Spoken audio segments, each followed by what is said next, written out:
सब लोग एक जैसा सोचते हैं। दरबार की कार्यवाही चल रही थी। सभी दरबारी एक ऐसे प्रश्न पर विचार कर रहे थे जो राजकाज चलाने की दृष्टि से बेहद अहम न था। सभी एक एक कर अपनी राय दे रहे थे। बादशाह दरबार में बैठे यह महसूस कर रहे थे कि सबकी राय अलग है। उन्हें आश्चर्य हुआ कि सभी एक जैसे क्यों नहीं सोचते। तब बादशाह अकबर ने बीरबल से पूछा, क्या तुम बता सकते हो कि लोगों की राय आपस में मिलती क्यों नहीं?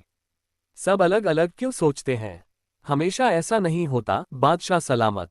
बीरबल बोला, कुछ समस्याएं ऐसी होती हैं जिन पर सभी के विचार समान होते हैं। इसके बाद कुछ और काम निपटा कर दरबार की कार्यवाही समाप्त हो गई। सभी अपने अपने घरों को लौट चले। उसी शाम जब बीरबल और बादशाह अकबर बाग में टहल रहे थे तो बादशाह ने फिर वही राग छेड़ दिया और बीरबल से बहस करने लगे। तब बीरबल बाग के ही एक कोने की ओर उंगली से संकेत करता हुआ बोला, वहां उस पेड़ के निकट एक कुआं है। वहां चलिए, मैं कोशिश करता हूं कि आपको समझा सकूं कि जब कोई समस्या जनता से जुड़ी हो तो सभी एक जैसा ही सोचते हैं।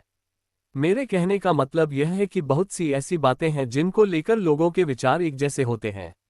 बादशाह अकबर ने कुछ देर कुएं की ओर घूरा, फिर बोले, लेकिन मैं कुछ समझा नहीं, तुम्हारे समझाने का ढंग कुछ अजीब सा है।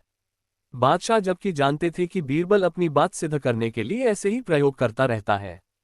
सब समझ जाएंगे हुजूर। बीरबल बोला, आप शाही फरमान जारी कराएं कि नगर के हर घर से एक लोटा दूध लाकर बाग में स्थित इस कुएं में डाला जाए। दिन पूर्णमासी का होगा। हमारा नगर बहुत बड़ा है, यदि हर घर से एक लोटा दूध इस कुएं में पड़ेगा तो ये दूध से भर जाएगा। बीरबल की यह बात सुन बादशाह अकबर ठहाका लगाकर हंस पड़े। फिर भी उन्होंने बीरबल के कहेनुसार फरमान जारी कर दिया।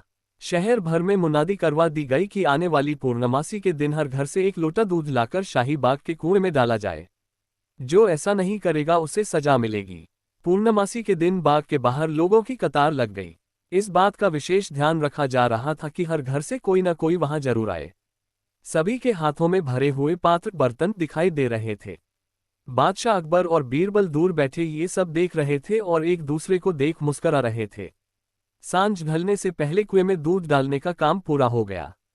हर घर से दूध लाकर कुएं में डाला गया था। जब सभी वहां से चले गए तो बादशाह अकबर व बीरबल ने कुएं के निकट जाकर अंदर झांका। कुआं मुंडेर तक भरा हुआ था, लेकिन ये देख बादशाह अकबर को बेहद हैरानी हुई कि कुएं में दूध नहीं, पानी भरा हुआ था। दूध का तो कहीं नामो निशान तक न था। हैरानी भरी निगाहों से बादशाह अकबर ने बीरबल की ओर देखते हुए पूछा, ऐसा क्यों हुआ?